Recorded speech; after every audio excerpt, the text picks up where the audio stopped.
Hello, everyone. Good afternoon. My name is Diogenes, and we are here once again for our last lecture of our series of lectures in English and other languages, which we call SolinEnglish. We have already had 12 activities in all the languages that are part of our curriculum: French, Spanish, and sign language. So, as I said, today is our last one, and a week from today, we are going to have our cultural moment to finish our series of lectures. And we have a special lecture today, and it's going to be delivered by Dr. Anderson Freitas de Cerqueira. The title of his presentation is Conflict Prevention and Governance, the Case of Latin American Justice Systems. So I'm going to just introduce Dr. Anderson, talking a little bit about his experience. Okay, so Dr. Anderson Freitas is a district attorney for the Public Ministry of the State of Bahia, Brazil, an independent state agency responsible for the public prosecution. He has extensive experience as a trial attorney, having investigated and prosecuted a broad range of cases, including police misconduct, charges and corruption cases within the public administration. Since 2014, he heads a special prosecution until that specialized in tax evasion and economic crimes. In 2007, Anderson was selected by the Fulbright Scholarship Board to attend, um,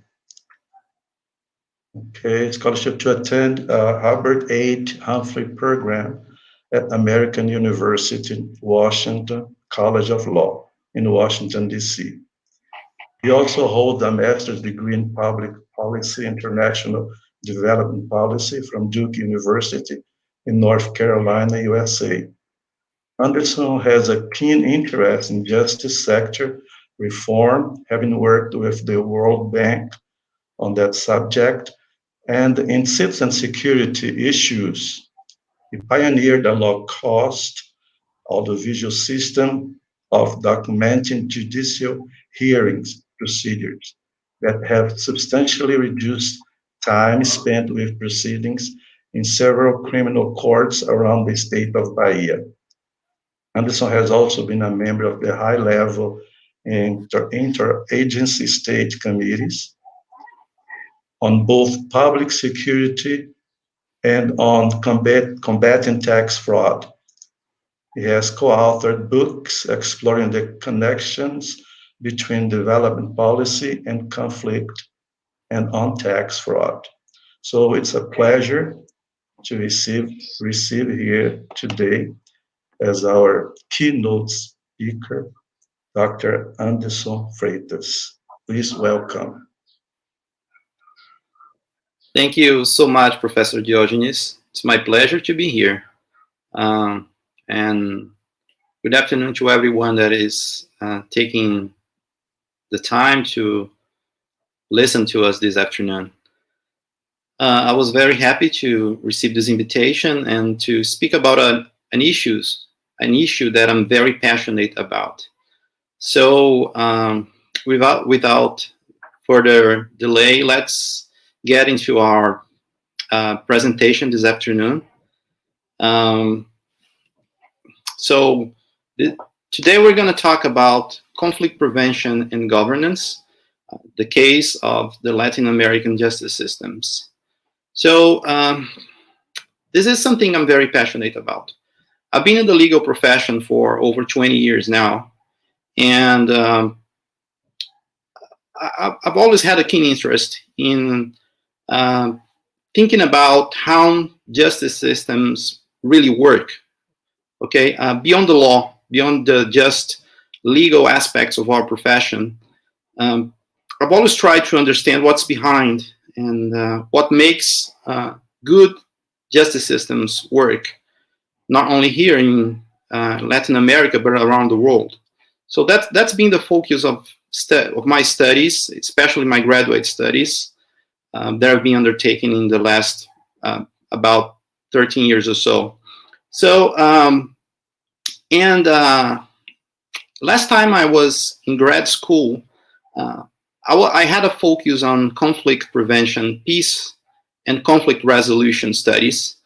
And so I focused my studies on governance and the role of institutions in preventing violence and preventing especially violent conflict. So today we're going to examine how justice systems can work to prevent, to avoid conflict, and to resolve conflict in a peaceful manner. So let's do a quick overview of our presentation this afternoon. So first we're going to talk about the relationship between governance and violence. What is governance all about? And how does it interrelate with violence?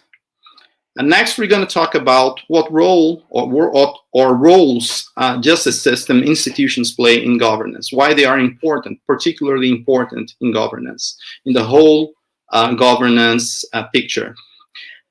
And lastly, we're going to talk about the challenges that justice systems face in accomplish that important role that they have in governance. And we're going to focus on a case study. So I had intended to talk about a couple cases in the Latin American justice systems, but today we're gonna, for brevity's sake and objectivity's sake, we're gonna focus on just one case, and that's gonna be Colombia. I hope it's gonna be very interesting, as it's a very, we can relate a lot to the situation in Colombia, we as Brazilians. But let's go, let's start then. So what is governance? What's governance all about? That's a very fashionable word.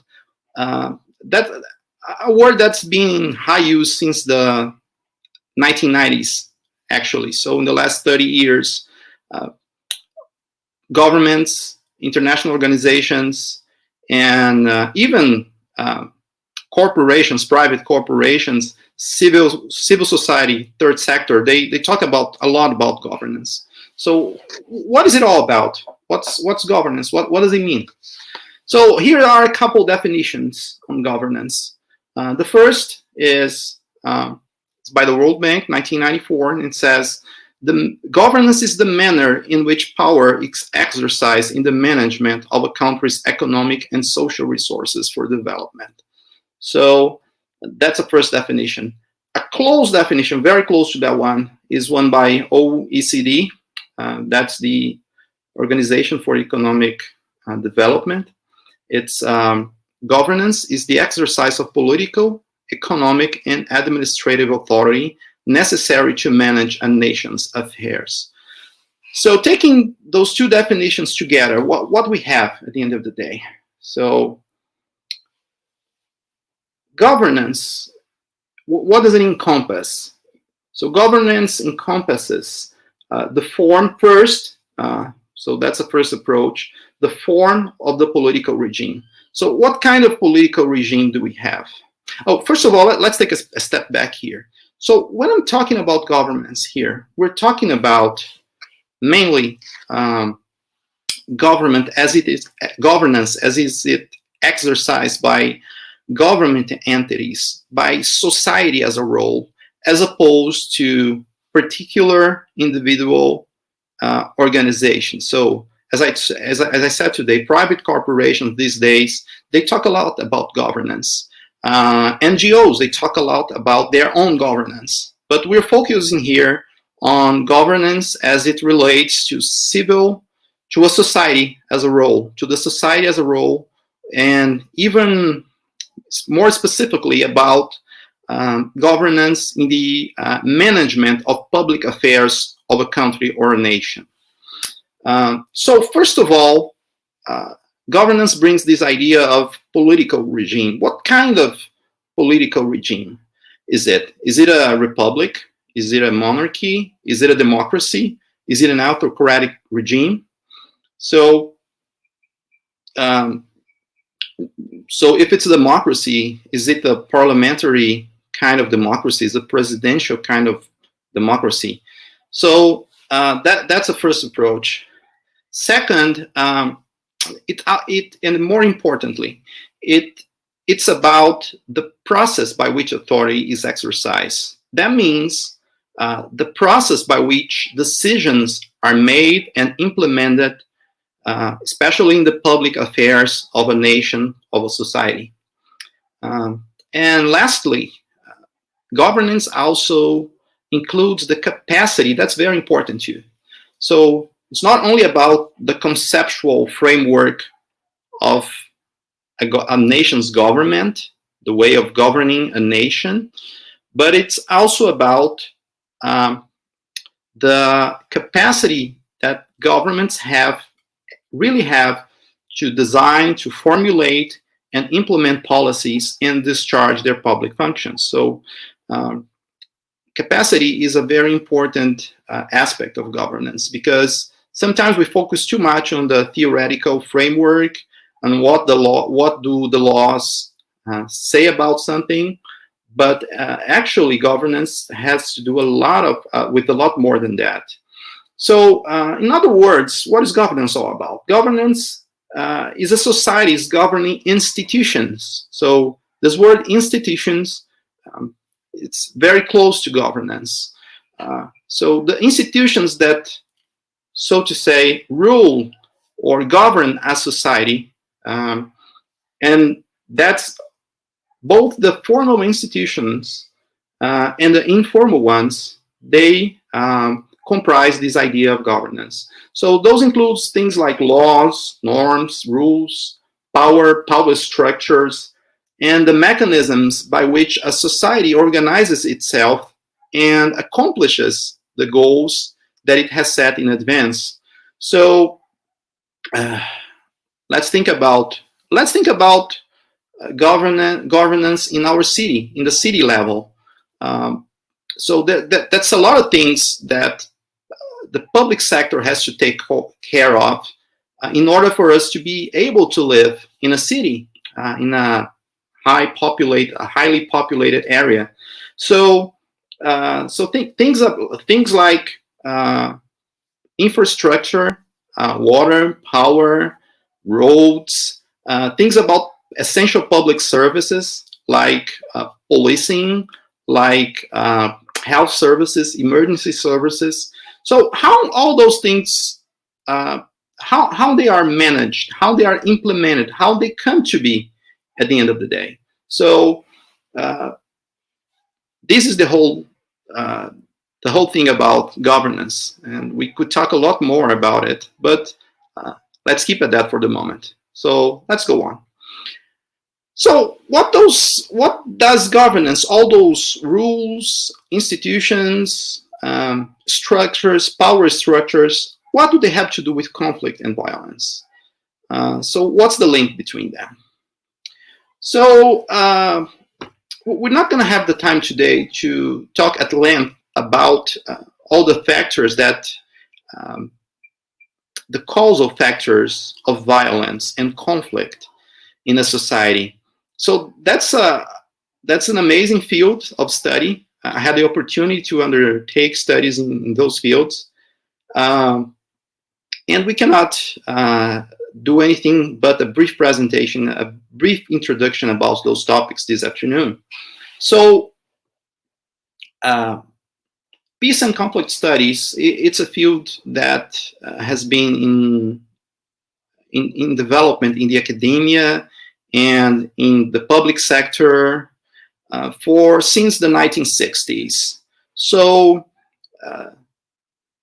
peace and conflict studies, they try to understand what are the factors that make a society more or less violent, more or less prone to conflict. And in the last few decades, there's been a big field of research that. So there are many factors. We're going to just cite some of them. So there are things like economic factors. So does poverty, does inequality, do they cause violence within a society? So why are some societies peaceful? Why are some societies more prone to conflict and even overt conflict? So it's true that war among states is declining in our century since the second half of last 20th century, but there's still a lot of intra-state conflict. So civil wars and other forms of violence within the states, and ethnic violence, and even criminal violence is a form of conflict in a way. So, so for the last couple decades, many scholars have undertaken to understand what makes societies more or less prone to those occurrences of violence. So I was talking about, so economic factors. Does poverty, does inequality cause violence, make a society more violent? And if yes, under which conditions and to what extent? That's so it's not a simple yes or no question. And violence is actually a multi-causal phenomenon, and it's very, in each conflict, each episode of society-wide violence is different. There are not two equal cases. So we cannot decide that. So there are some theories, some socioeconomic theories that think that economic causes are the most important, but the truth is not necessarily. So there are other causes, social causes like demographics. So the demographic age and demographic makeup of a society, has a lot to do with violence and with the causal mechanism of violence. Identity issues, things like ethnicity, also can play a role in violence. So environmental causes, things like environmental scarcity make people fight for resources that are becoming more scarce because of environmental changes or environmental factors. So that's one of the things that this field explores. Resource curse. So there are some countries that are so rich in some natural resources, especially high value minerals, that actually there is a causal link between that and conflict. So it's a fascinating field at the end of the day. And I regret that we cannot go much further than that.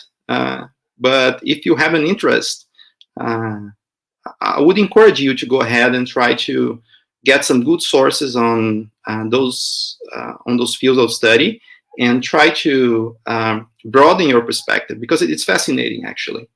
So, but at the end of the day, what we can say here is that conflict and violence are multi-causal phenomenon. You cannot just take apart, pick one of these and say that's the most important in every situation, in every case. It doesn't work like that. And in most cases, actually a combination of those factors and the interplay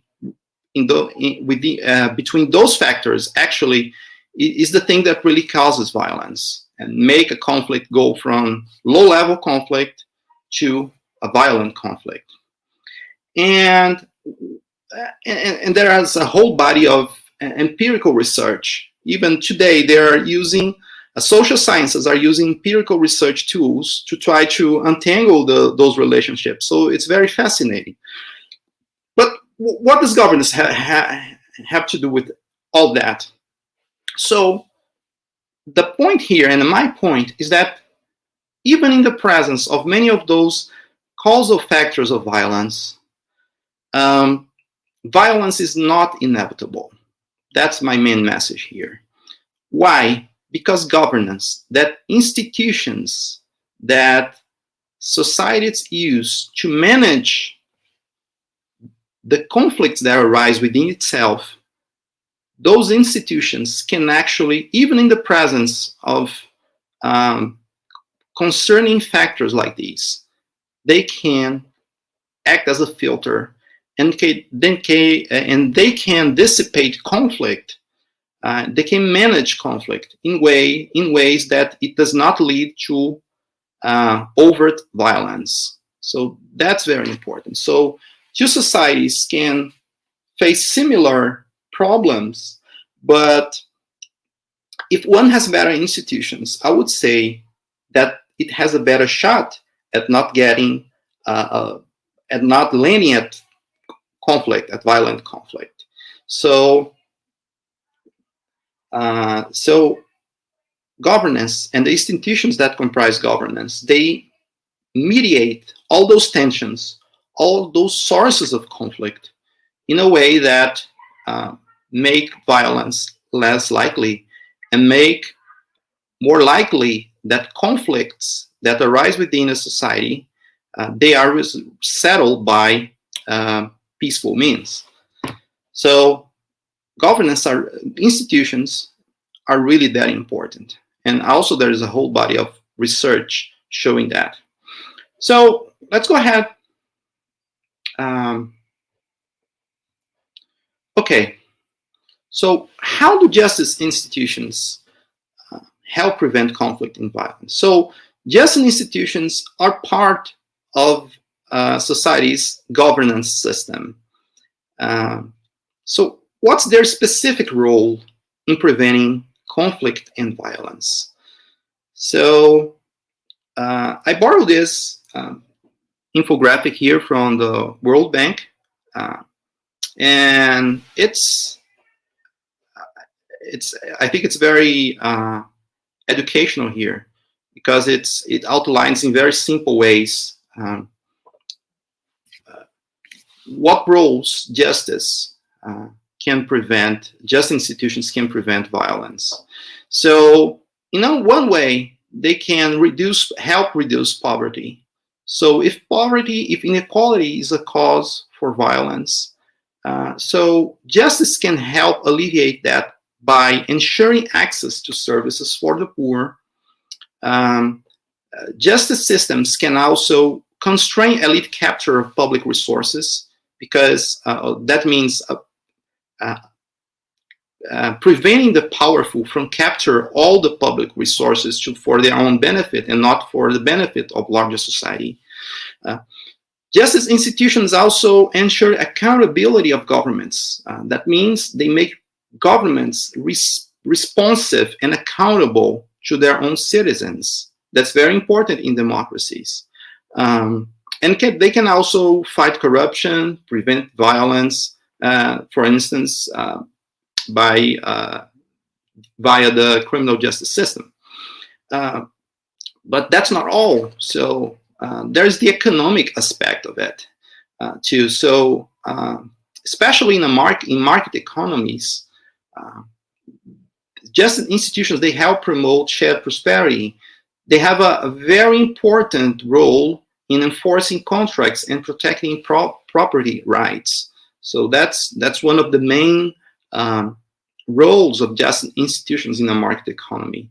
But they also promote fair competition. So if it's a market, free enterprise system, there needs to be fair competition. So justice institutions, they should help promote fair competition. For instance, I'm a prosecutor that specializes in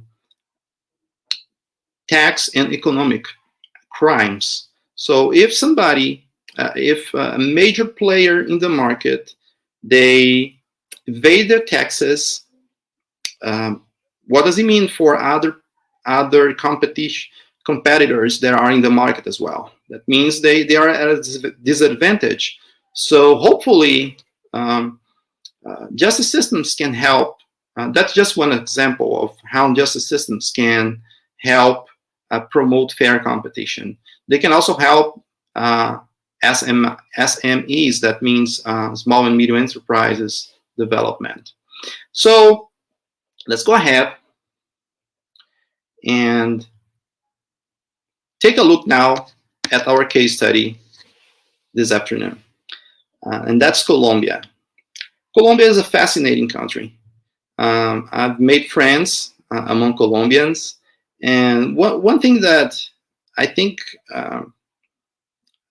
makes me, brings all this interest, my interest in this country, is that in many ways, Colombia is very similar to Brazil. There are many differences, but it's also similar in many ways. We have a very close culture. I would dare to say that Colombians are probably one of the most, one of the closest, closest cultural cultures to the Brazilian culture in South America, probably.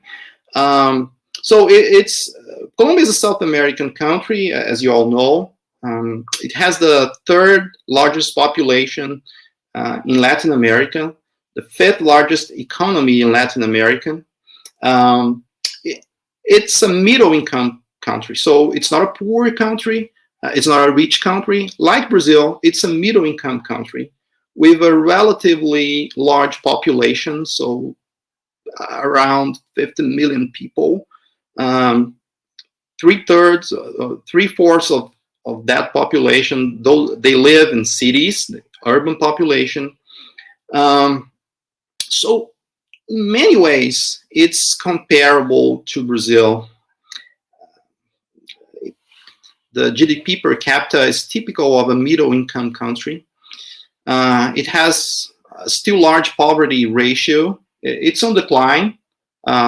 So Colombia is improving. In 2012, it was 33%. So it seems that Colombia, though still has a big problem with poverty, but it's in a way it's getting better. But here is also one big problem, and it makes Colombia also very similar to Brazil. It has a very high inequality rate.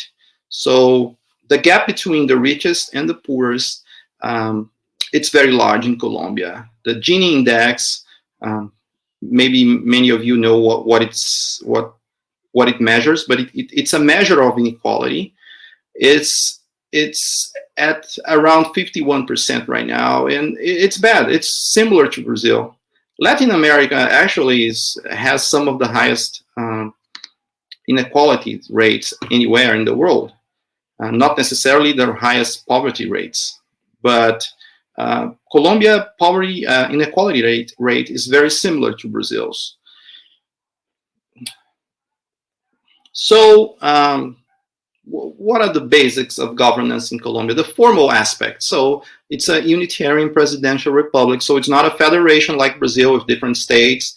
They have departments with a certain level of autonomy, but they do not have autonomous states like we have in Brazil. They have a bicameral national legislature. So they have a House of Representatives, a Senate. They have an independent and very complex judiciary. So that's also a point of similarity with Brazil.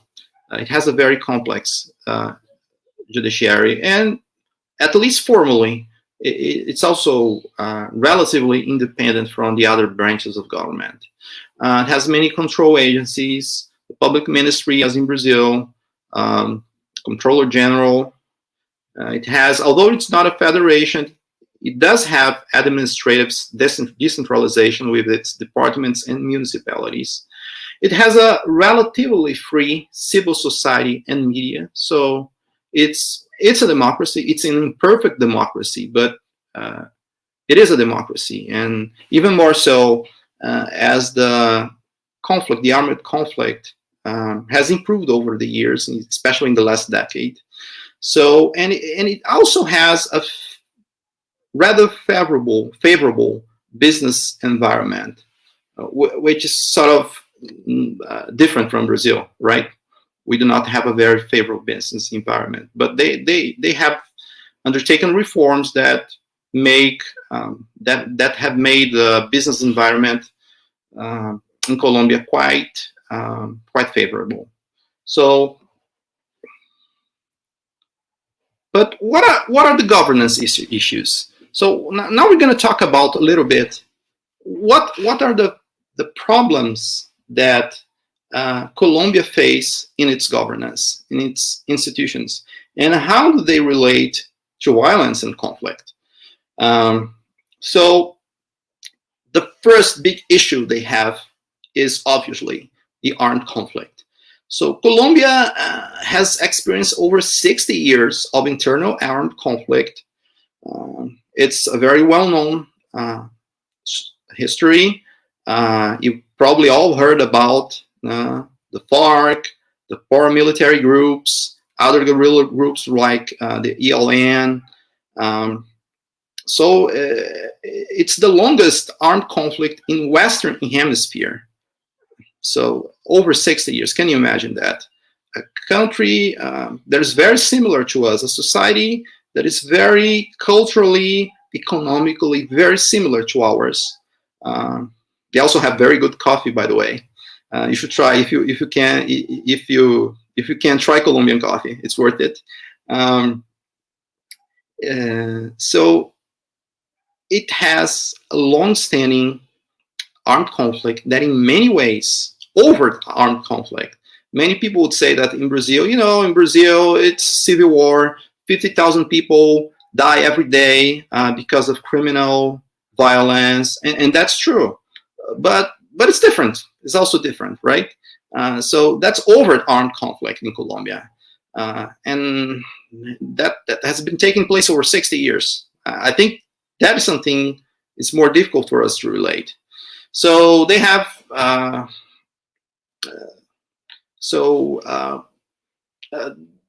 For those of you that do not know a lot about it, so the armed conflict in Colombia has its origins in the 1950s, 1960s, as a result of the exclusion of certain political groups, especially leftist, Marxist groups, in the power-sharing deals, accords that took place between the Colombian elites. So those guerrilla groups started overt war against the government of Colombia, and they haven't taken hold of a sizable portion of Colombia's territory, in a way that government of Colombia to this day doesn't control, even formally, all of its territory. So it's a very dramatic situation. So according to some civil society organizations, the armed conflict in Colombia has cost more than 200,000 lives over the years. And even more dramatic, so more than 3 million internal IDPs, that means internally displaced persons, since 1985 alone. So because of conflict, many people have been not able to live where they were natural from. So they had to leave their houses, their land, their possessions behind, and become, in a way, refugees within their own country. That's the meaning of being an intern displaced person. It's being a refugee in your own country.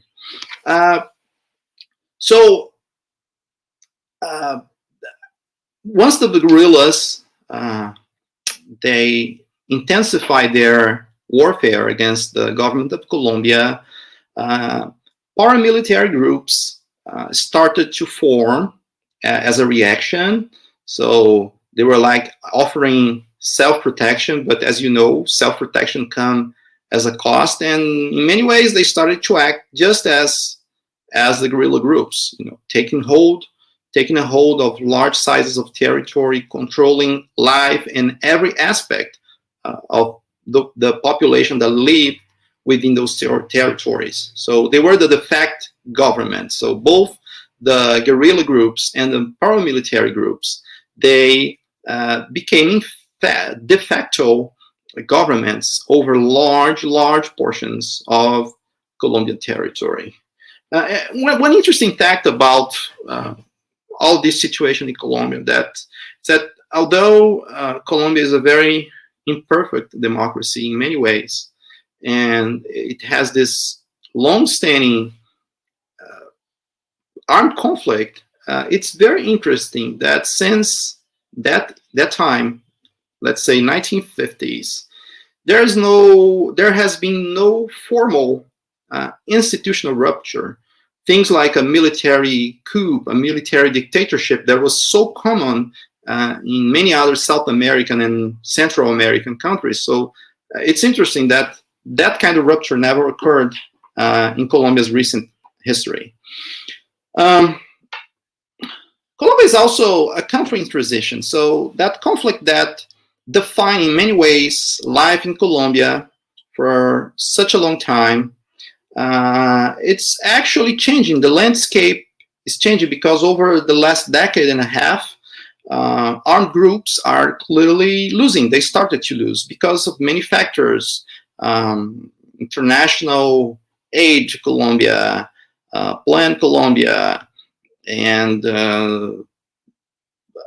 reaction of Colombian government, and many factors. But the tide changed within the last 15 years or so, and actually the paramilitary groups that oppose the guerrilla groups, many of them started to demobilize. So they demobilized first, and that led to another phenomena,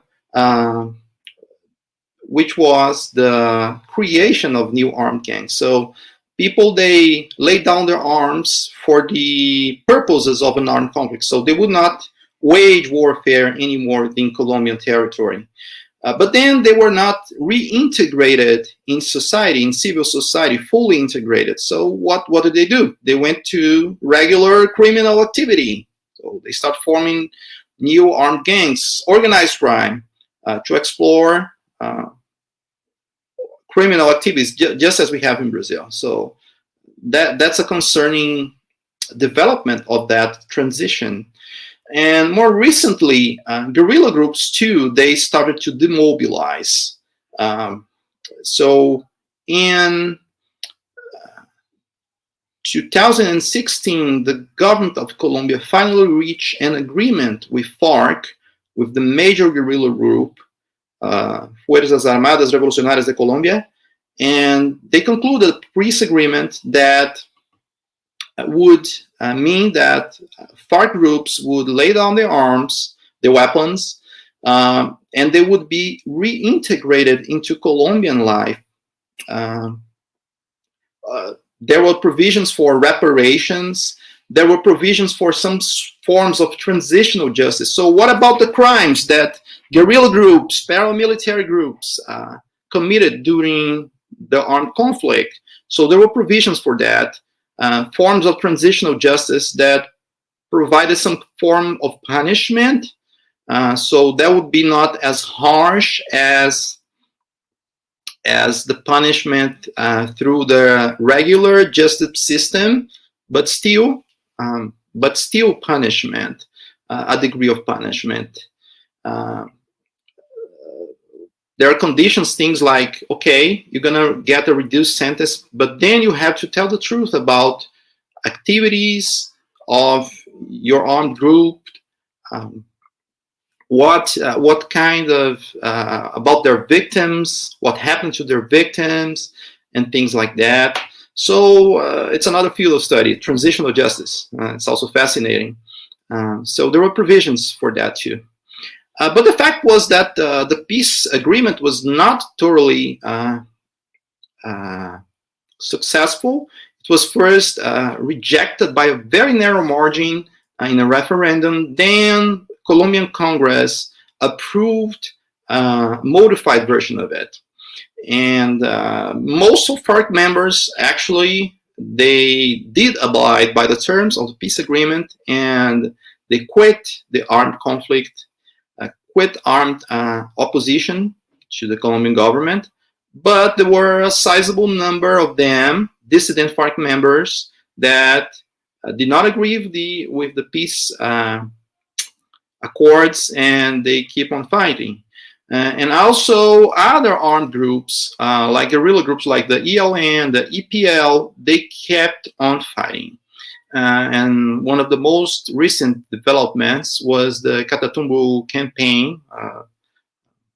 It was war between the armed groups for the control of that territory. So the armed conflict is still going on, and that means that the government of Colombia still does not have full control of its territory. So it does not have the monopoly of force, which was a basic, I would say the most basic function of government, to have the monopoly of force, of violence in a territory. And that means government cannot, in that affected areas, they cannot deliver services to the population, essential services. And of course, socioeconomic development is affected because who's going to invest in an area like that? So if people cannot have adequate education, health services, how can they thrive in an environment like that? So the armed conflict is still Colombia's number one governance issue. But it's not. But there's more. Corruption can relate to that a lot, right? Corruption is still very prevalent in Colombian politics. It's widespread, especially at the local level. Not only. I remember when I was undertaking my first studies in the United States in 2007, one colleague of mine was a former Colombian senator, and he was sharing the news with us as like a sizable number of Congress members were put in jail at that time, all of a sudden, because some bribery scheme. And it was political crisis because way too many politicians were affected. So it's very prevalent and not very unlike what we experience here in Brazil. Corruption also means that illegal armed groups still finance political campaigns. And that happens here too in Brazil. But there it's much more worse and much more widespread, I would say. And also the demobilization of combatants, as we said, as the paramilitary groups and guerrilla groups are quitting armed struggle against the government, but many of them still not able to go back to civil life. They just change. They switch to regular criminal activities as a way to make a living. So political inclusion and inequality, as we said, inequality is still very high in Colombia, and as high as Brazil, more or less. But it's extreme in rural areas. So Colombia Gini index was about 51 in the country as a whole, but in rural areas, it can be as high as 0.87. That's a 2010 number. That was the most recent I could get, but it's still not good. And, the closest to one mean that the highest, the Gini index, so the highest inequality is within a country. And also, land restitution to those people, to the victims of armed conflict. In a country of over 3 million internally displaced persons, 3 million internal refugees. The giving back of their land has not been streamlined. So it's taking time, and people have to move on with their lives. And political institutions not seem to be very responsive to those problems. And then we have the problem of an ineffective justice system. And here we're going to focus a little more on the problems, the interplay between justice system and governance, as we were talking a while ago. So there are some still very hard problems that the justice system in Colombia has.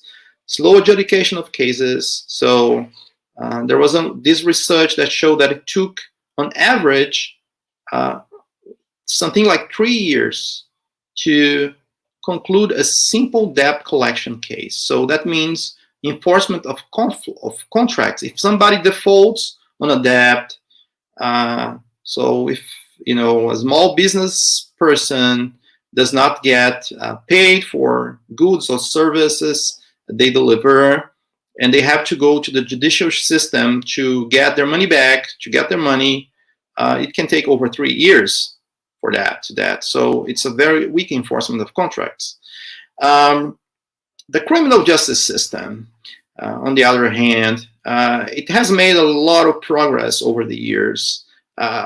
Thanks a lot to a lot of international aid, especially the USAID development agency. They help them a lot with criminal justice improvement and criminal justice reforms, especially, of course, because of the drug problem in Colombia. It's still one of the world's largest producers of drugs.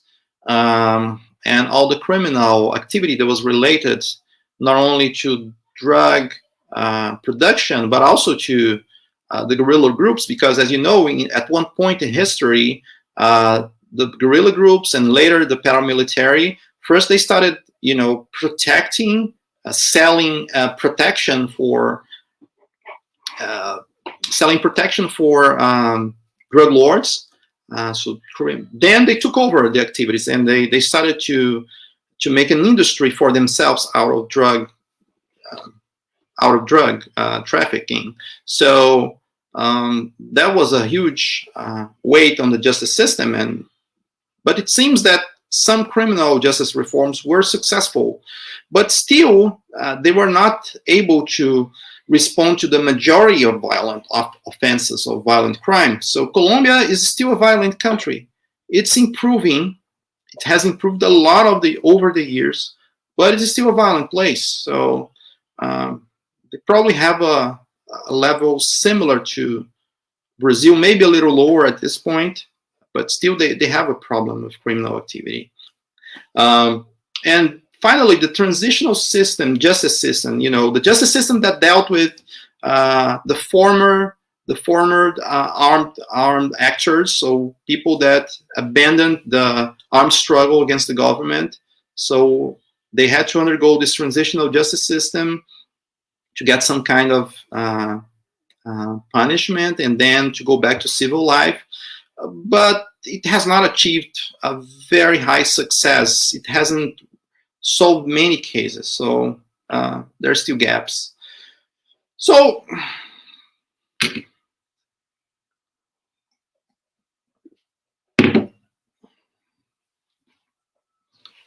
how do justice institutions help prevent conflict and violence? We talked about that, so let's remind that. So let's refresh a little bit, and let's see how Colombia justice system, why Colombia's justice system is failing to accomplish those tasks that are very important for a justice system to do within the whole framework of governance within a country in order to prevent violence, but actually to help solve it, okay? So how can the justice system in Colombia develop its capacities to better serve the need of a transitional post-conflict society? Because Colombia is transitioning away from a society that was marked by armed conflict, and now it has new challenges. So the justice system has a lot of capacity gaps. So there are some gaps in the system that lead to this. What are the gaps that make the justice system ineffective? So, as I told you, governance is not only about the law that is in the books, the laws that are in the books.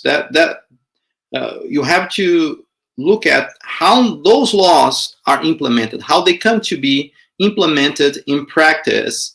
And in practice, although Colombia has a typical framework, a legal framework for an emerging democratic country, but the justice system in Colombia is still unable to implement, to uphold the laws, and to serve the needs of that society that is transitioning away from this armed conflict. And what are the gaps that exist in the system that prevent it from fulfilling its role? So first, there is this big complexity of the justice system in Colombia that lead to conflicts among the various elements of the system. So this is this graphic here try to summarize the branches, all the agencies of Colombia's justice sector. And as you can see, it's huge. And it's like Brazil. So I can relate a lot to that.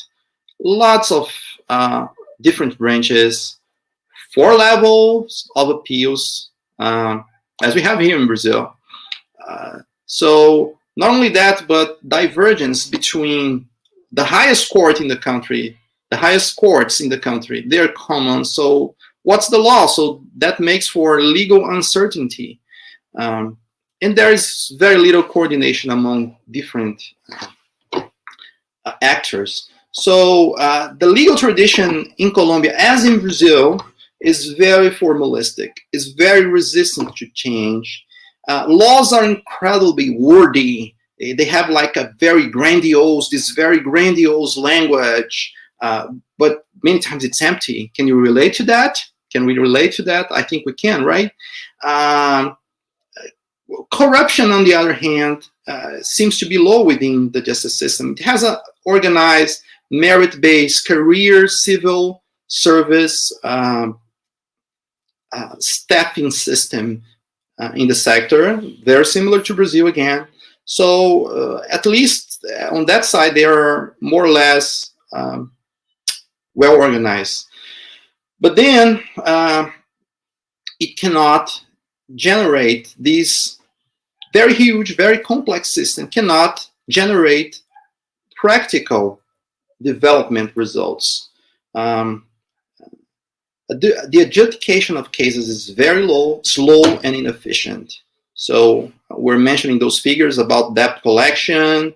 And it's interesting because even though they have a very low litigation rate and a relatively well-staffed judiciary. So it's not the situation. They actually have a better situation in terms of staff in the judicial system than the average in Latin America. They have lower litigation rates, so people do not go to the justice system so frequently as in Brazil or in Argentina, but still they adjudicate very slowly their cases, and it's not very efficient. And as I said, even the criminal justice system, they had a lot of reforms.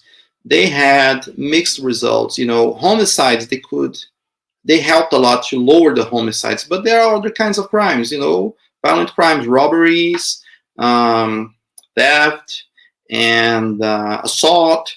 And the results here has not been as good as in the case of homicides. So unmet justice needs, it seems that people as a whole as a whole, they do not, they perceive a lot of difficulty in accessing the justice services.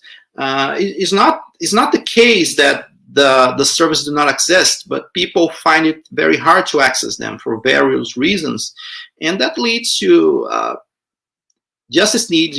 People that want to resort to the justice system to settle their conflicts. Those needs go unmet. And finally, people have a low confidence in formal judicial systems. So that translates into the low trust, low confidence in the system, translates into a sort of a lack of legitimacy, which is not very good for conflict prevention, for conflict resolution. So if a system is not very reliable, people will not resort to it and will instead resort to violence. We all, it's very intuitive how that works. And as the country moves away from conflict, justice mechanisms will be more and more needed by the people to address past crimes, all those horrible crimes that happened during the armed conflict, to address the new forms of violence, so the new criminal gangs that are forming, the new forms of criminal activity, and also to settle things like land disputes, restitution, people that are trying to get their lands back. They were displaced and now they're trying to get their land back. It's not that, okay, the war is over, now I'll go back and my land's going to be there waiting for me. We all know that that's not how it works. So the justice system will have to adjudicate a lot. And land is very important for Colombia's economy, and it's very important for the well-being of that population that was deeply affected, most affected by the conflict, by the armed conflict. So we have to think about the three functions of governance again. So governance and its institutions, what we expect from them, what we as a society expect from them. So we expect then that they deliver for us some form of security. That means personal security, personal wealth security as well. Our property will not be taken unjustly or violently, and it's also security also in a sense of the rules by which we live in society are predictable. So if I make a deal with someone, I have to know what to expect. If I go to a bank and take a loan, the terms have to be predictable. They cannot change it. So if justice institutions fail to accomplish that role, they're not going to provide security. They have to deliver services. If people need to resort to the justice system, it has to be there for them, available, accessible, and it has to be able to respond to their demands within a reasonable time frame and in an efficient manner. And finally, governance also helps build legitimacy. If we sense that institutions are fair, are predictable, if the rules are obeyed, that means we will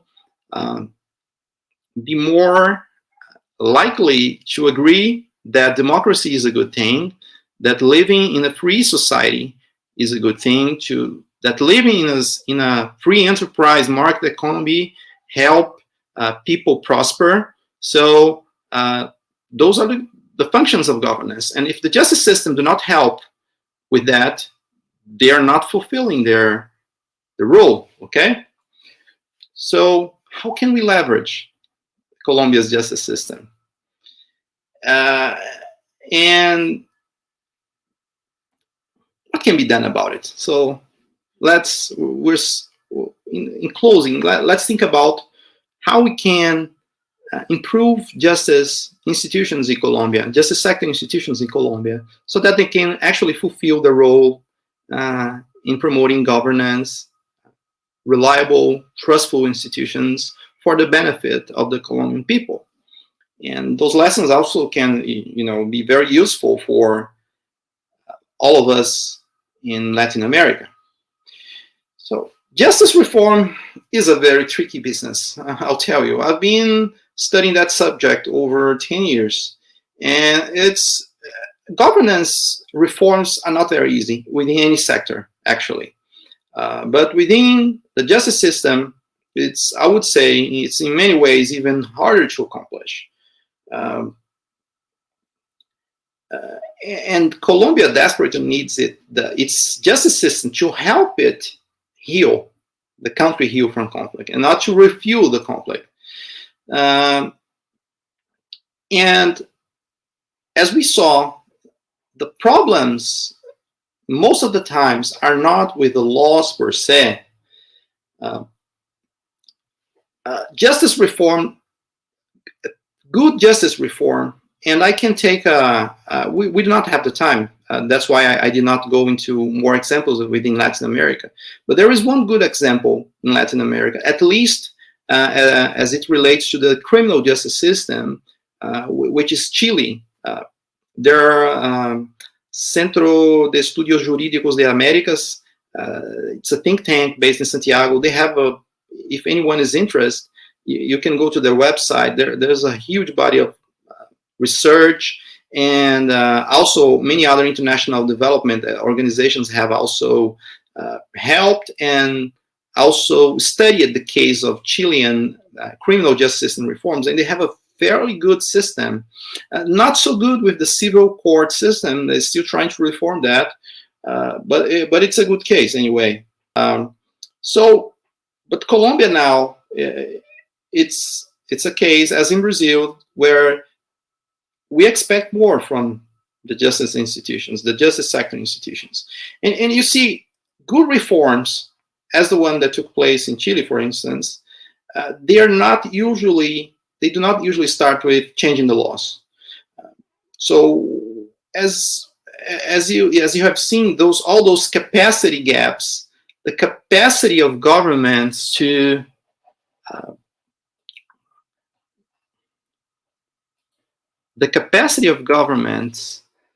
design, formulate, and implement policies and discharge functions, they require a lot more than the law. So, but what can we do? Where do we start? It's a big challenge. And there are some ideas where to start. So things like develop a unified, harmonized strategy for the country's various justice reform programs. Colombia has been reforming its justice sector over 2 decades, 3 decades now probably.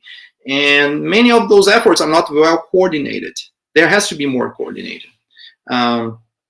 Because you have to promote more cooperation between different sector agencies to make the reform more effective. One has to develop and implement a capacity building program for the justice sector that focuses on modern public sector management skills.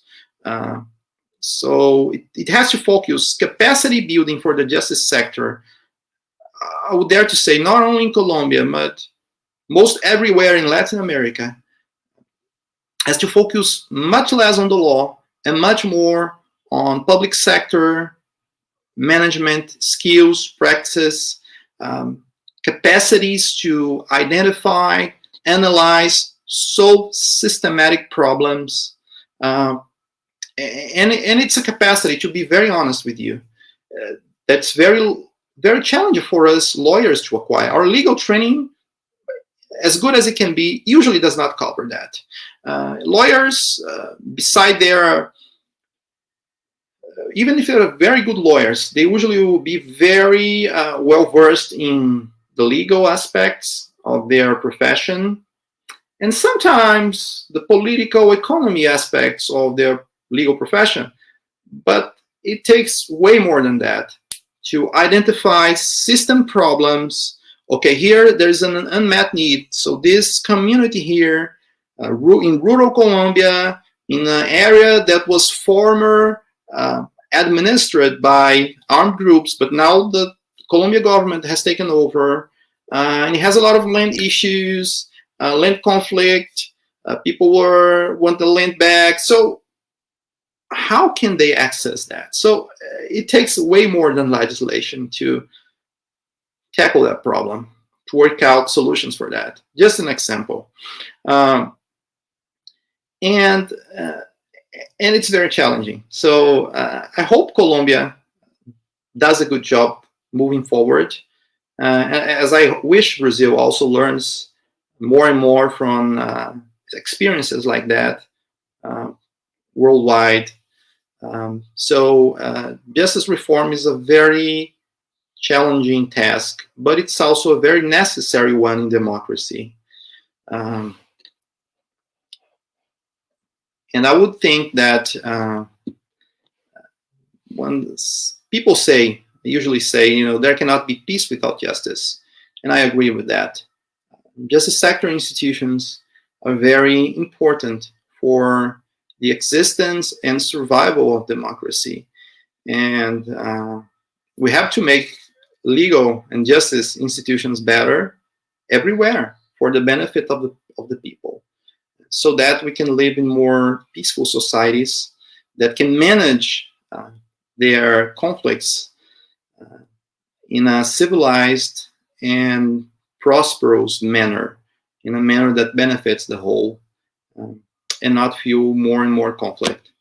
I hope you enjoyed that. I have enjoyed a lot studying and talking to you about it. Thank you so much for taking your time and having me share all these experiences with you. And I wish the best for you. Once again, I thank Professor Diogenes for the opportunity to speak to you, and wish you all the best. But I'm here still open. If you have any questions, I'll be here too. Thank you so much. Okay, that was excellent. Very good. Thank you, Dr. Anderson. This is a very instigating topic, We do have some questions that we'd like to share with you. All right. So you feel free to comment or not on them, okay? So I'm going to ask Laís to please put the questions on the screen, please. I think the first question was by Josely, right? Okay, yeah, there is one right there. How equal are Colombia and Brazil concerning violence? It's a question by Josely Lima. She's a professor at the university, our colleague. So thank you for your question, Josely. As I told you, Brazilians can relate a lot to Colombia. People are very similar to us. They're very friendly. It's a very nice people, and they face many of the same struggles that we Brazilians do. So criminal violence is still very high in Colombia. I do not. Latin America it's not very good at tracking most of its criminal violence indicators. So there's one side, the armed conflict, that it's very unlike Brazil, although it has to do with the drugs, the drug dealing, the drug trafficking. Still, that's we did not experience that directly or as intensely as Colombia. Okay, we have a drug problem here in Brazil as well, but it was not. It was never. There are armed groups that control territory here in Brazil too, but it's different. It's fundamentally different. It's not to the same extent. There are similarities in the situation, but I would not say that they are equal. On the other hand, the criminal violence that stems from drug trafficking and all developments revolving around the criminal activities, Colombia is very similar to Brazil. I was taking a look at the homicide rates, they're very similar at this point. As I told you, Latin American countries, they're not very good at tracking all kinds of crime and all kinds of violence, but still the homicide rate, the rate of homicides by 100,000 people per year, it's the international standard for measuring violence and for measuring crime, because they tend to, it's very difficult to track all kinds of crimes, reporting issues, reliability issues, but it's way more difficult to hide a body. So usually homicide rates and numbers are much more trustworthy than the average, than other kinds of criminal activities. And let me take a look here. So let me see if I can share this with you. Okay, just a sec. Try to.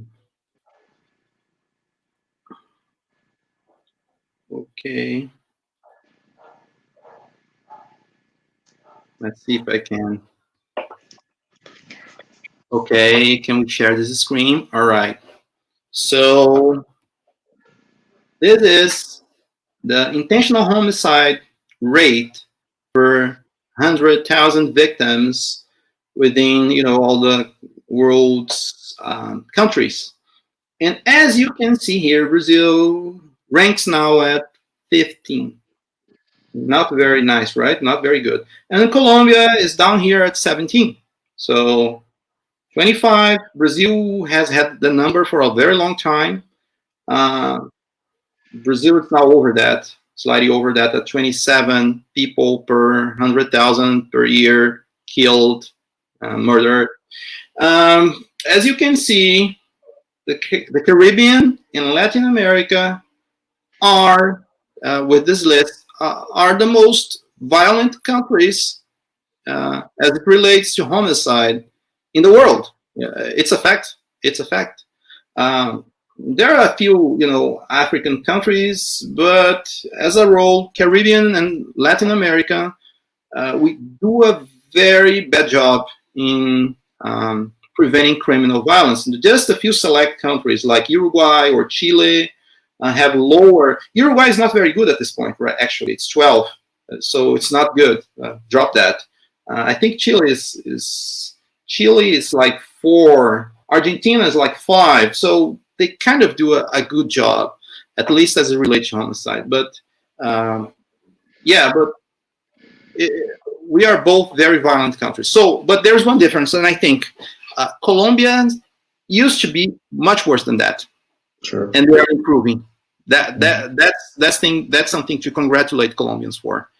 And Brazil, we're kind of getting worse. There was an improvement for like 2 years, but it's now I hear that the homicides rate have gone up this year again.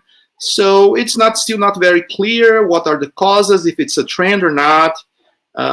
But as a role, I would say that Brazilians are not feeling safer, within the last 10 years. I think the overall perception is that the country is less safe now than it was 10 or 20 years ago. And Colombia, if you ask any Colombian, they would say the country is actually much safer now than it was 20 years ago. So I hope we can learn with them too. We're the big brother in South America, but I think we can learn from the younger ones too. All right. Thank you, Josely, for your question. And I think we have another one here. Lais, can you put it on screen, please? Okay, that's a question from Lais. Talking about dealing with violence through reduction of poverty, in your opinion, or based on what you have been researched so far, what's the role of education on it, if there is any? That's the $1 billion question, Lais. Yeah, in one, right? All in one. That's the next. It's of course, social policies, they can help a lot prevent violence as they deal with the drivers, the causal factors of violence. So it's important. So social policy is important, but it has to be. It's not a quick fix. It's not a long-term fix. First, society cannot wait 20 years, 30 years for, okay, let's educate everyone now, and hopefully people will get more peaceful within, a decade, 2 decades or so. There has to be more policies that address the more immediate aspects of violence. But still, social policies, they are important, but they have to be very well targeted. So if you have schools and people are afraid and children are not having a very good time at school because it's in a violent area, they cannot, today the school closes because armed gangs are fighting in the street, or because they do not have, they're not teaching the right skills for them, for their social advance. It doesn't help to. So it has to be well tailored. Social policy has to be well targeted and well tailored. So it's not otherwise just throwing more of the same into the problem. It doesn't fix. But yeah, I would say that education is very important too. Yes, sure. No. Yeah, I guess that violence is really because of a lack of education, I'd say, right? But okay, thanks. Anyways, for your question. Let's go to another one. I have another question. Okay, this is from Daniel Vasconcelos. How could we prevent Brazilian criminal factions, especially the one from São Paulo, get even bigger? Putting their members in prison definitely is not working. Okay. Again, a very big question. Well, I would say that Brazil has a problem. There are 3 forms of problems that 3 kinds of crimes or that actually plague Brazil. So in the elite level, higher levels, there we have that corruption problem that affects governance. It restrains the government sector from fulfilling their roles in a fair, efficient manner. Okay, that's the macro level. Then we have organized crime, which is very bad because they take control of territory, they govern people's lives in illegitimate ways, and finally we have the violent crime, street crime, that may not be related to organized crime. But your question was about organized crime, and it would be very hard for me to try to tell that. So prison is a part of the solution, I would say, but it has to be well targeted. Again, all policies, all kind of public policy has to be well targeted. So you have to arrest the right people. You have to take them away from society in a way that they cannot manage crime from within the prison. And of course, you have to be very hard with the high level leadership in criminal gangs and criminal factions. But then you have, the street level soldiers that you have to, obviously, you have to give them alternatives. And you also have like a mid-level management that you may or may not be harder with them, with the law. So you have to go after the money, track their money. And Brazilian justice institutions are only recently, like within the last 10 years or so, becoming better at tracking money that is from criminal activity. So, and in a way, you have to be aware that you cannot make crime go away, but you can make it less violent and less damaging to society. So I would say that it has to be a combination of policies. And I have studied a little bit about São Paulo. I have very good friends that work in the justice system there and public security services there. And I'm not well versed in São Paulo, but once again, you have to go take a look at the factors, do empirical research, target, do well-targeted policing. You have to do smart policing. São Paulo has been learning to do that, but organized crime is a challenge, not only here in Brazil, all over the world. Even advanced countries have forms of organized crime. But what you have to do, there was this guy, this professor, I'm missing his number right now. He was from Pernambuco, and he was the manager of Pacto pela Vida, Pact for Life, which was for a time, a very successful homicide reduction program in Pernambuco. And he said something that was very adequate, I think. See, he said, you're not going to do away with drug crime.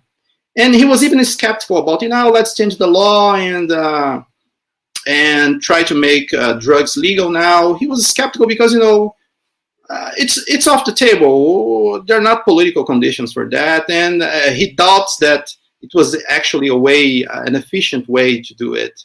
But he said, let's take reality as it is. So we Brazilians, within the public sector, within the justice sector, have to learn. We have to take the world as it is, not an ideal world that only exists in our minds. And that's a common problem with legal professionals. I'm speaking from my experience.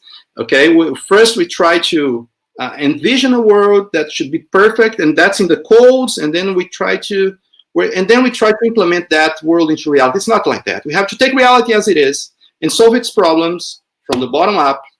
And it has to be a combination of policies. I haven't been tracking São Paulo's response to organized crime very closely within the last few years.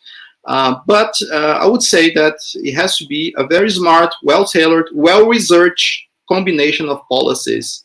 Because, just throwing people at the prison is not going to do the job. Of course, it's not. Okay, very good. Daniel, thank you very much for your participation. And now let's go on to the next question. It's asked by Josely again. She says, illegal armed groups financing political campaigns. How bad is Brazilian face that reality? Well, that's something that needs, I would say, empirical research to answer that question. Quantitative and qualitative research. But the problem does exist, and it's becoming more visible for some time now. It started longer ago in Rio, as we all know from the news, but it hasn't stopped there. We all know that's happening in more and more places now. It's not as bad as in Colombia, not nearly as bad as in Colombia or in Mexico, for example, the problem. But I would say that's a topic of concern. It's happening, and it's affecting campaigns, political campaigns, and political results. So criminals sometimes are financing politicians to protect them and to patronize their interests. So I would say that Brazil has to do its homework on that topic. Do a lot of research, empirical research, targeted research, to identify and to size the problem, because we know the problem is there. We don't know the size of it. I wouldn't say. My guess is that it's not as bad as Colombia. I could be wrong. Right? But probably it's not, because otherwise we would be already seeing the effects. But it's bad. It's bad already. Much worse than it was. I've been in the legal profession for over 20 years now, in the public prosecution for over 18 years. And I would not imagine a situation like that when I started my career. It's getting worse. And we're a topic of concern for the justice sector in Brazil, for sure. All right. Okay, Joe, thanks again for your question.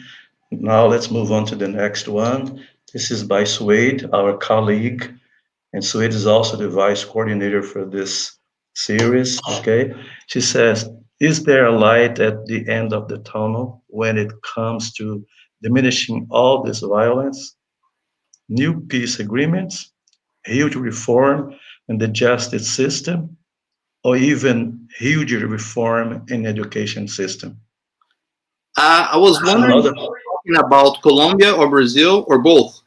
I'm not sure. So I'll assume Yeah, it's both. I'll assume yeah, it's I'd both. say so too. Yeah, I'd say so. Uh-huh. I would say so that yes, the good news is there is light at the end of the tunnel. Um, there's a lot of evidence, hard evidence, and I think that's something that we social scientists, people that work with social science in Brazil, have should be really doing more. We should started researching evidence-based research. It makes the theories that sometimes seem so far away from reality. Um, they can actually explain a lot of the problems that we face in our world, and size the problem and know where to act. So in Colombia, I think the peace agreements that have been concluded, it was a milestone for Colombia, and probably the government's gonna keep fighting the smaller groups, and at some point, I hope democracy will prevail. But the government there has to do its job as regards to all the governance issues that we talked about during my presentation. So yes, the good news is Colombia has diminished a lot its violence, and it's a good lesson from Brazil. So smarter policing, so community-based policing tactics as opposed to just hard tactics. Although there is a lot of poverty and inequality, but Colombia is trying to implement social policies within the territories that now controls. I think Brazil should do more or less the same. Have a more responsive public security force, more reliable force that citizens can trust, and also work on the social issues as well, social initiatives that can alleviate the causal factors of violence in the long term. And judicial reform is, I think it's particularly urgent in Brazil. But we really have to steer away from that mentality of, okay, let's change the law. And it's kind of, okay, the law needs to be changed here and there, and it's important. Sometimes it's very important. But overall, I think we have to make our institutions work more fairly and more efficiently and in a more timely manner. That's the most important thing. And it's true not only for justice sector, but for all the public sector, I think. All so right. That's Good. Thanks again, Suede. And now I guess we have one more question, and this is again by Daniel Vasconcelos, who says, during the US election, voters in many states decided to abolish penalty for drug possession. Based on the experiences in Uruguay, what impact that might have in the fight against drug trafficking? Well, my answer to that would be it's unconclusive. So I think it's the best answer that, and the honest question that one can give. Abolishing penalties for drug possessions usually does not mean abolishing all penalties for all kinds of drugs. That's one side of the thing, one side of the coin. So it's usually for some kinds of drugs, and some, it's usually a country does not try to, I think Uruguay was an exception, to legalize the whole production and business cycle of drug production. Well, at least for marijuana, but nobody has tried that for all drugs. And I would say that's too early. So people try to take that as a matter of faith. So people say, no, okay, if we legalize drugs, you know, crime is just gonna rise, and that's gonna be very bad. And other people say, no, okay, we have to finish the war on drugs. The war on drugs is a human tragedy, it's a genocide. We have to, let me be very honest with you. I don't think, I don't think any human society so far has got even close to solving this big problem, you know, of drugs, the crime that is interrelated with that. There have been, you know, trials, attempts to, you know, manage some factors. So the U.S. Has been, and that's most acquainted with the reality. Many countries, many states, because the legislation there is more state-based than federal-based. Many are trying to not to abolish, but some are trying to diminish and do away with mandatory minimum sentences. So reduce penalties for small dealers and things like that, or for drug possession. But I would say, you know, there have been states that are trying to do something similar to Uruguay. But I would think that the honest question is evidence, hard evidence, evidence based on empirical research, statistics, advanced statistical analysis, econometrics. It's inconclusive so far. And it's very early, actually. So I would say let's keep an eye on that, but let's not jump at this as if it was the solution to our problems. As that professor in Pernambuco, I'm still trying to remember his name. I'll remember after the presentation is finished for sure.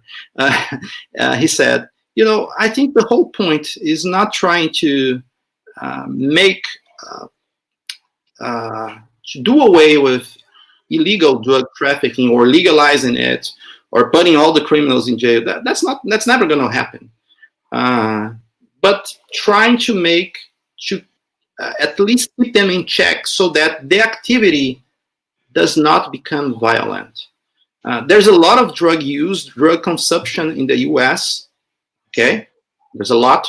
There's drug trafficking, of course, because somebody is supplying all those consumers with drugs. But at the end of the day, what is the main difference between Brazil and the US? Is that when illegal gang activity gets violent, the state is very effective in, let's use this word, punishing and containing that violence. So it's not that drug activity is not going to exist, but when it becomes violent, if it becomes violent. So I would say then the state is going to be very efficient. The justice sector is going to be effective in taking away those. It has been so effective that actually, you know, people, even in conservative states, are now trying to say, okay, maybe that's too much. We're imprisoning way too many people, and we should, you know, having now some alternatives for that. But the fact is, criminal violence as a whole in the U.S. has been on the decline for the last 30 years. It's not the lowest among. It's actually a little quite high for a developed country. But if you compare from pre-1990s numbers, you know, the crack epidemic, 1980s, a lot of police movies in the 1980s showed that a lot. The violence regarding, you know, gang activity and so on. Criminal violence in US has been on the decline steadily, and there's a trend for over 30 years. So they're doing something right. But again, it's 15 different states with different policies. So we cannot take just one experience and say, okay, let's do it because it works. And as I told you, regarding abolishing drug penalties for drugs, okay, I would say let's keep an eye. Okay, Uruguay numbers are conflicting. There's been a recent rise, but we need a trend. You need much longer and much more data than that to establish a trend, and even more difficult to establish a causal relation between, okay, we implemented this policy and the result was that. So I would say let's keep our eyes open to the long-term impact, but let's not jump at it thinking that's going to be the number one solution, because I'm skeptical. All right. Okay, excellent. Thanks again. I think we don't have any more questions, do we, Lais? At least I don't see any here in comments. But before we one more? No more questions. No more question. Okay, good. That's what I thought. I was looking at the comments and I didn't see any question. But before we finish, before we close, I have a question. I'm sure that you don't have a crystal ball to answer all of this, and you may have already talked about what I'm going to ask you, but anyway, I'm going to do it. What can be done in order to make government to practice governance? Okay. Did you get my question? All right. There's a lot of things that can be done. I would say just two. Okay. First is to make civil service, public service, as professional as possible. Okay. So if you make civil service, the civil service career professional and results-based and responsive and accountable, merit-based, skills-based, knowledge-based, it's going to probably improve governance. It's going to go up from the bottom, and at one point, good people are going to go to the top. That's one thing. Yeah. But the other thing, and I think just as important, is that you have to really make civil society capable of aware of those issues and make it capable of demanding good governance from its government people. So you have to educate civil society. You have to be able to mobilize people. It's very hard because in this era of social networking, I think most of the information that's going one way or the other is not the high quality, but still, you have to really make citizens concerned about these issues, because if they do not demand it from their politicians, high-level public employees, nothing's going to work, because people, that's the nature of things. People just like things as most people that are in a position of power, they like things as they are. So we have to educate and mobilize. You have to work on that, educating and mobilizing civil society to demand good governance from its leadership. Yeah, that's true. There's something else that I was curious about. I know that unfortunately, corruption is spread all over Brazil, and I'd say all over the world too. But why is it that it's so widespread in small cities, in small places, like small counties, where everybody knows everybody? Like a good example now is the money that came for COVID-19, for the pandemic, millions and millions of cruzados, and this money disappeared just like that without nobody knowing where it goes. I live in a small place. It's a district that belongs to a bigger city, bigger but small too. And we go to the small hospital that we have there. They don't even have alcohol, and the mayor has received about more than 3 million. It's right there for everybody to want to see. And why can't we do anything about that? Although we have the proofs and everything. Mm-hmm.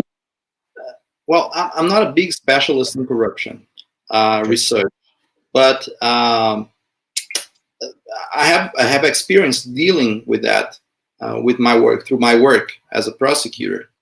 I would say, my guess, it's an educated guess. It's not a.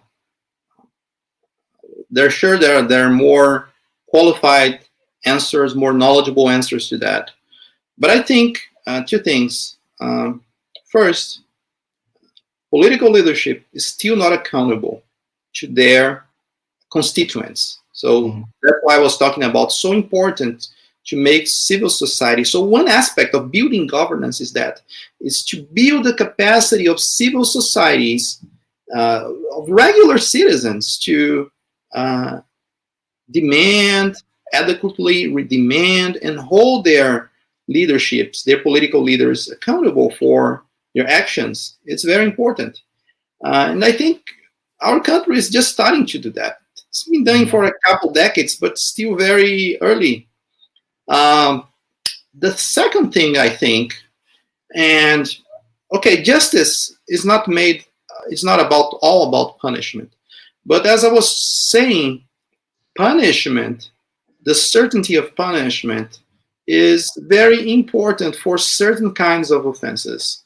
So I was telling, okay, high level organized crime leadership, I mean, you're not gonna reform those people back into, usually not. So the state will not waste its resources trying to, get the high level drug lords to, okay, let's spend a lot of money on those people trying to re-socialize them. It's not. We have to make them incapable of doing harm, that's what the number one goal. Then we can talk about resocialization, and then for, of course, a lower level criminals, it's a different story. But I would say that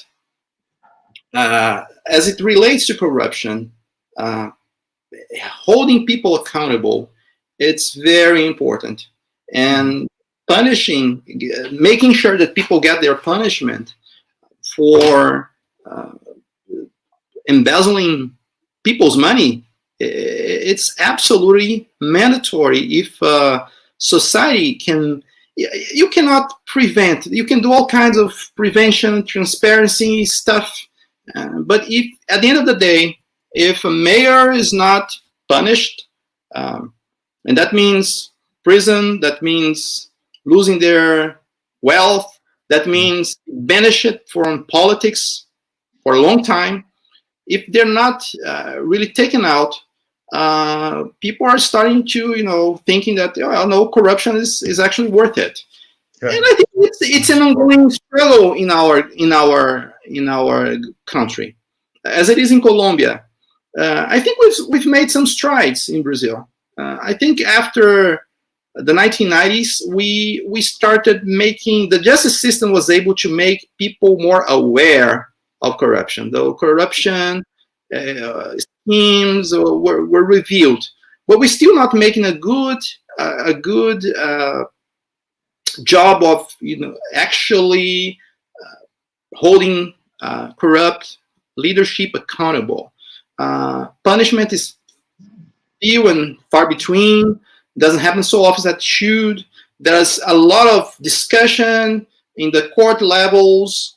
How fast should we put in prison people that are deemed guilty of corruption? It's an ongoing, and there were some advances in recent years. Then there were some steps back, and I think it's an ongoing process. I think, but I think in the long term, we should probably improve. I hope so. I'm seeing this in this field because I'm an optimistic, and I think we will see better days regarding that. I hope so too. Okay, this is it. Thank you very much once again, Dr. Anderson. My pleasure. For accepting our invitation to share your knowledge and expertise with us here this evening. Dr. Anderson has been kind enough to come to my classes a couple of times to talk about topics related to law. When we said about crime and punishment, I remember that once you came and we discussed this topic in my conversation class at Wesley. So thank you very much. Thanks also for answering all the questions in a very nice and intelligent way. Okay, and thank you to everybody who is here with us this evening. This was our last lecture, and next week on Monday we're gonna have a cultural moment, just to come to an end, to end up our project. So if you know how to sing, how to dance, how to recite, you're welcome to participate. Just get in contact with me. Okay, so thank you to everyone, and we'll see you next week. Thank you, Lais, and thank you, everybody. Okay. Thanks. Thank you so much. Thanks for listening. Thanks for watching. Okay. Good day, guys. Take care. Bye-bye.